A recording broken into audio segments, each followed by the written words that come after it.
Cuando leí el mensaje de mi madre supe que algo se había roto para siempre. No gritó, no discutió, solo escribió: ahora no tenemos tiempo para ti. Bienvenidos a mi canal. Quiero agradecer a todos los que ven y escuchan este video. Suscríbete al canal y ayúdame a llegar a los 5,000 suscriptores. Además, dale me gusta a esta historia. Me esfuerzo mucho en crear cada historia para cada uno de ustedes. Por favor, comparte el video con tus amigos. ¡Disfrútalo! Y en ese instante, entendí que llevaba 3 años financiando una familia que ya había decidido dejarme fuera. Me llamo Carlos, tengo 29 años, y desde que mi padre murió en Alcalá de Henares, mi vida se convirtió en una transferencia bancaria mensual. La hipoteca de la casa quedó colgando sobre mi madre como una amenaza silenciosa, y yo decidí que no permitiría que la perdiera. Mateo, mi hermano pequeño, tenía 25 y una habilidad especial para entusiasmarse con ideas que nunca pagaban facturas. Mi tía Julieta y mi prima Sofía orbitaban alrededor de mi madre con esa amabilidad que aparece cuando hay algo que sacar. Y yo asumí el papel que nadie pidió, pero todos aceptaron: el que sostiene. Entré como programador junior en una tecnológica en Las Tablas. Revisaba código ajeno, corregía errores que no eran míos, y me quedaba cuando las luces ya estaban apagadas. Aprendía de madrugada, hacía cursos online mientras cenaba cualquier cosa frente al portátil. Cada subida de sueldo era una cifra que desaparecía directa a la cuenta de la hipoteca. 3 años. Sin vacaciones. Sin fines de semana reales. Sin ruido. La semana pasada me llamaron al despacho del director. Pensé que había cometido algún error grave. En vez de eso, me ofrecieron el puesto de gerente de proyectos. Más responsabilidad. Mucho más sueldo. Salí del edificio con una sensación nueva, como si por fin el aire entrara hasta el fondo. Por primera vez imaginé que podía vivir algo más que pagar. Reservé mesa en un restaurante tranquilo en el centro de Madrid. Nada ostentoso. 5 sillas. Una noticia que creía que nos pertenecía a todos. Llamé a mi madre. Dijo que iría. Mateo respondió con desgana. Sofía y Julieta parecían encantadas. Me permití pensar que, por una noche, sería suficiente. Llegué antes de la hora. Camisa limpia, espalda recta, la mesa preparada. Pedí agua y miré la puerta. 15 minutos. 30. 1 hora. El camarero empezó a recoger copas de otras mesas. Escribí: «Ya estoy aquí, ¿venís?». El móvil vibró, pero no era respuesta. Abrí Instagram. La foto me golpeó primero por el brillo. Estaban en el salón de mi madre. Risas, refrescos. Sofía había escrito: «Noche familiar con un verdadero ejemplo de éxito». Mateo sostenía unas llaves nuevas como si hubiera ganado una medalla. En los comentarios: «Enhorabuena por el coche, campeón. Orgullo de la familia». Me quedé mirando la pantalla. La misma casa cuya hipoteca llevaba 3 años pagando estaba llena. Sin mí. Escribí a mi madre: «Mamá, es importante. Estoy esperando». La respuesta llegó enseguida, seca, precisa. «Ahora no tenemos tiempo para ti, Carlos. Estamos ocupados». Releí la frase varias veces. En la mesa frente a mí había 5 platos que nadie tocaría. En la casa que yo financiaba celebraban a mi hermano por comprarse un coche que no sabía cómo iba a pagar. Sentí como algo encajaba dentro de mí, una pieza que llevaba tiempo suelta. Pagué la cuenta. 2,000 euros entre reserva, comida encargada, y el silencio más caro que había comprado nunca. Salí a la calle y respiré despacio. El aire ya no dolía. Esta vez no.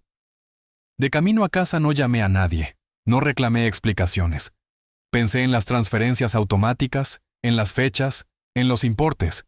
Pensé en las llaves que Mateo levantaba orgulloso mientras yo sostenía los cimientos. Esa noche tomé una decisión. No respondí a ningún mensaje más. Al llegar a mi piso abrí el portátil, entré en el banco y empecé a cancelar pagos. 1 por 1. Sin prisa. En la puerta de la casa de mi madre, dejé una nota sencilla, doblada con cuidado: «Que pague el exitoso». A la mañana siguiente tenía 90 llamadas perdidas, y ninguna era para felicitarme. Cuando apagué el móvil y vi 90 llamadas perdidas, supe que el silencio había durado exactamente lo que tenía que durar. Ni un segundo más, ni uno menos. La casa que yo había sostenido empezaba a temblar. y por primera vez no pensaba correr a apuntalarla.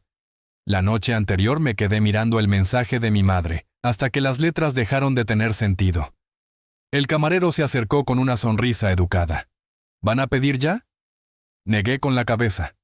Pagué la jarra de agua, dejé una propina absurda y salí a la calle sintiendo que algo dentro de mí se había desplazado. No volví a casa directamente. Terminé en un bar discreto cerca de Atocha, uno de esos donde nadie pregunta. Pedí una cerveza. No suelo beber. Observé cómo la espuma bajaba despacio mientras hacía cuentas mentales. 3 años de transferencias, 3 años aplazando viajes, ropa nueva, cualquier capricho mínimo. Nunca un gracias, nunca un ¿cómo estás? Siempre Mateo, sus ideas, sus proyectos. Ahora un coche rojo brillante y una publicación con filtros. Apuré la botella, no sentí rabia explosiva. Fue algo más frío, más limpio. Al llegar a mi piso abrí el portátil sin quitarme la chaqueta.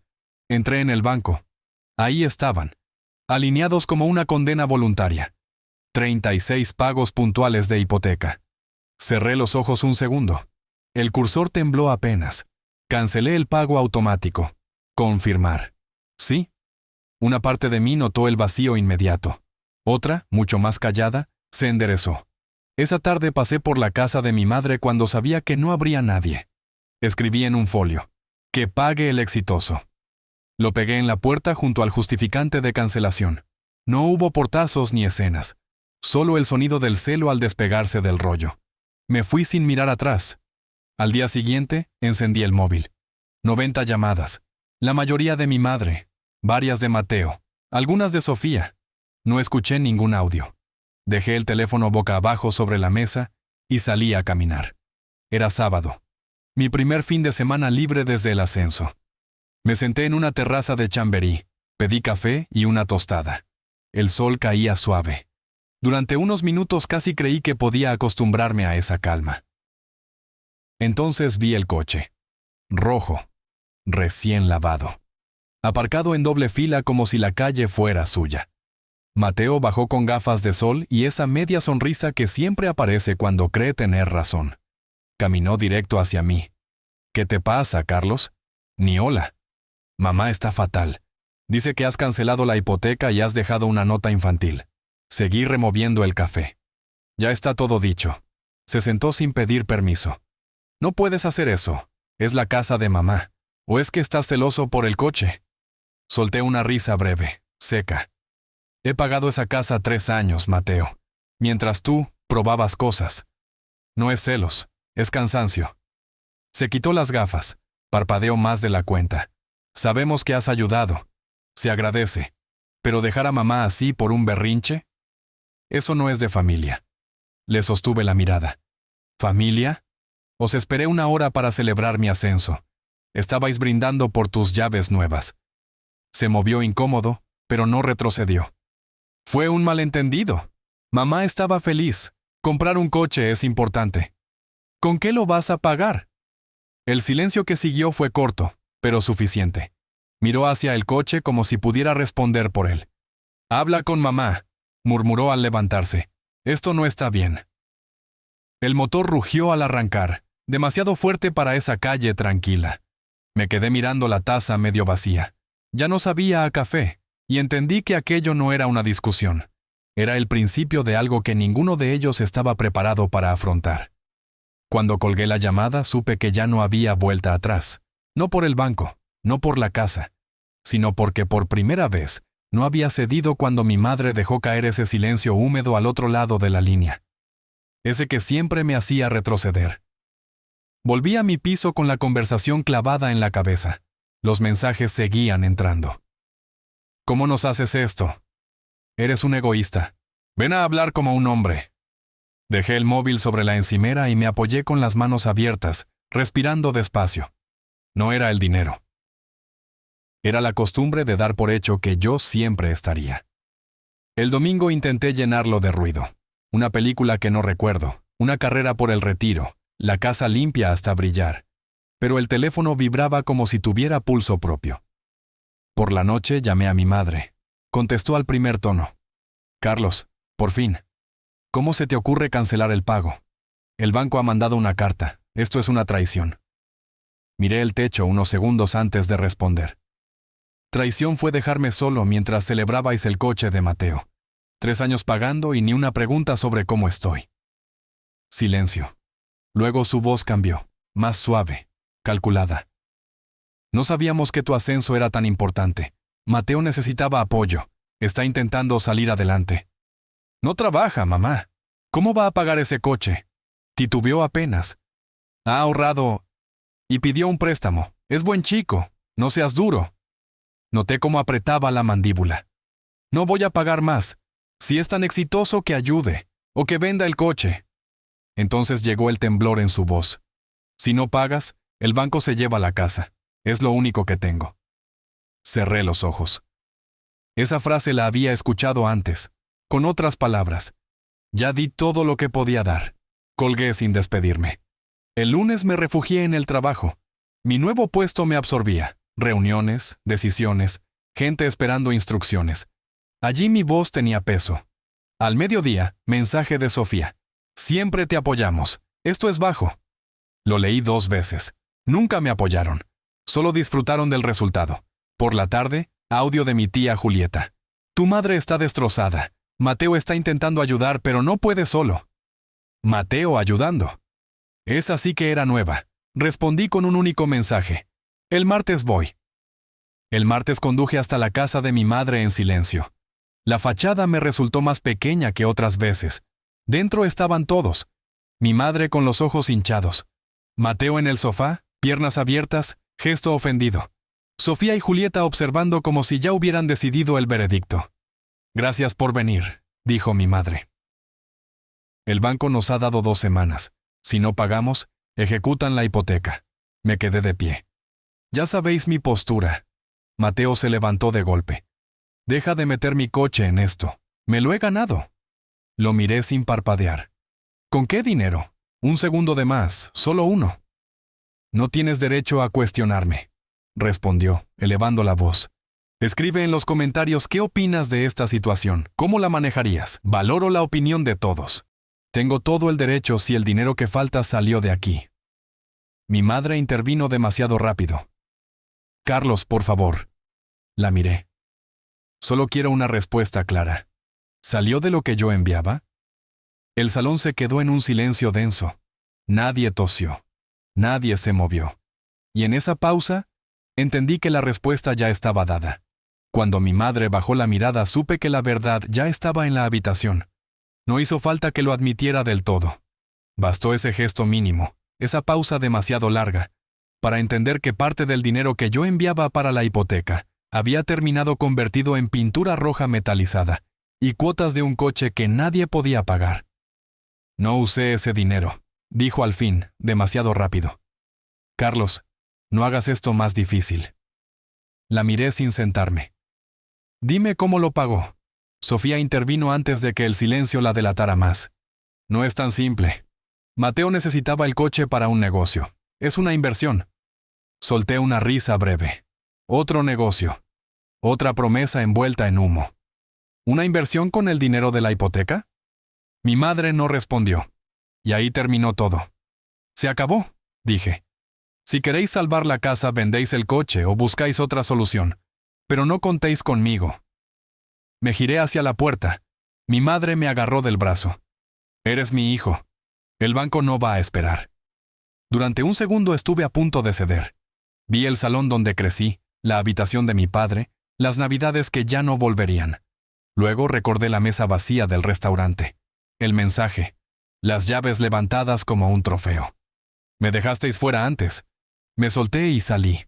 Los días siguientes fueron un asedio constante. Llamadas, audios, correos. Incluso una nota bajo la puerta de mi piso. Recapacita. No respondí. Me refugié en el trabajo. Mi nuevo puesto exigía decisiones rápidas, y allí nadie dudaba de mi criterio. Empecé a gastar en mí sin justificarlo. Un sofá nuevo, cenas con compañeros, una cuota de gimnasio. Descubrir qué hacer con mi propio dinero resultaba casi incómodo. Una semana después llegó la notificación oficial del banco. La hipoteca en mora, inicio del procedimiento de embargo. Sentí un nudo breve en el estómago. Esa casa había sido mi casa, hasta que dejó de serlo. El martes por la noche llamaron a mi puerta. Eran casi las 10. Miré por la mirilla. Sofía, brazos cruzados, mandíbula tensa. Abrí sin invitarla a pasar. ¿Qué quieres? La casa se pierde en una semana, escupió. ¿Vas a dejar a tu madre en la calle? Mateo tiene un coche nuevo. Que lo venda. Se rió, sin humor. No lo va a vender. Es su orgullo. Y Julieta no puede ayudar. Eres el único que puede arreglar esto. Ya lo arreglé durante 3 años. Sus ojos brillaron con algo más que enfado. No te vas a salir con la tuya, Carlos. Cerré la puerta con el pulso acelerado. No era una frase al azar, era una advertencia. 2 días después, viernes, regresé tarde del trabajo. El rellano estaba en silencio, pero algo no encajaba. Mi puerta estaba ligeramente abierta. El marco tenía una marca reciente, como si alguien hubiera hecho palanca. El corazón empezó a golpearme en las sienes. Empujé despacio. Dentro, las luces apagadas. El salón revuelto. Cajones abiertos. El portátil no estaba en la mesa. Saqué el móvil, listo para llamar a la policía. Y entonces, escuché un ruido en el dormitorio. Cuando empujé la puerta y vi el salón revuelto, entendí que no habían venido a hablar. Los cajones abiertos, el portátil en el suelo, la marca de palanca en el marco. Y en mi sofá, como si nada, estaban Mateo, mi madre y Sofía, esperándome. ¿Qué demonios hacéis aquí? Mi madre se levantó con los ojos hinchados. Carlos, el banco nos ha echado hoy. No teníamos a dónde ir. Miré a Mateo. ¿Y el coche? ¿No era tan importante? ¿No podías venderlo para salvar la casa? Apretó la mandíbula. Deja el coche, no es asunto tuyo. Señalé la cerradura rota. Habéis forzado mi puerta, eso sí es asunto mío. Sofía se incorporó, cruzándose de brazos. No exageres, no hemos robado nada. Solo necesitamos quedarnos unos días. Eres familia. Familia. La palabra ya no significaba nada allí dentro. Esperé a que mi madre dijera que aquello estaba mal, que al menos reconociera el límite cruzado. Pero solo repetía casi en susurro. Por favor, hijo, no nos dejes en la calle. Sentí algo extraño, no rabia descontrolada, sino una claridad fría. Saqué el móvil. Estoy llamando a la policía. Salid ahora. Mateo dio un paso hacia mí. ¿Te atreves a denunciar a tu propia madre? No quiero denunciar a nadie. Quiero mi casa. Hubo gritos. Sofía hablando por encima, Mateo insultando. Mi madre, de pronto, levantó la voz por primera vez. Basta, nos vamos. Recogieron 4 cosas a toda prisa. Antes de cruzar la puerta, Mateo me lanzó una mirada cargada de odio. No respondí. Cerré. Llamé a un cerrajero esa misma noche y cambié el bombín. También puse denuncia por allanamiento. No por venganza, por registro. En los días siguientes, el silencio fue real. Me enteré por un vecino de que la casa había sido embargada y vendida con rapidez. Mateo seguía con el coche. Al parecer, vivía con Sofía y mi tía en un piso pequeño en Carabanchel. Mi madre se quedó una temporada con una amiga. Me dolió. Pero no como antes. Con el nuevo sueldo empecé a ahorrar para algo que siempre pospuse. Un mes después estaba solo frente al mar en la costa de Cádiz. Sin portátil. Sin transferencias programadas. Solo el sonido de las olas y una conversación pendiente conmigo mismo. Recordé a mi padre diciéndome que no me olvidara de vivir. Un mes después recibí un mensaje de mi madre. Carlos, lo siento. Sé que te fallamos. Ojalá podamos hablar algún día. Leí el texto varias veces. No contesté, no por castigo, sino porque por primera vez no iba a responder por impulso. De Mateo supe más tarde que el negocio fracasó y el banco le retiró el coche por impago. No sentí satisfacción, tampoco pena. Cada uno sostuvo lo que eligió sostener. Ahora escribo esto en mi salón, con una taza de café y la puerta cerrada con una cerradura nueva. La casa de mi infancia se perdió. Con ella, también la obligación de salvar a quienes nunca quisieron salvarme a mí. Durante años confundí sacrificio con amor. Hoy sé que el verdadero éxito no era pagar una hipoteca ajena ni demostrar nada en una mesa vacía. Era aprender a cerrar la puerta y no volver a abrirla por culpa.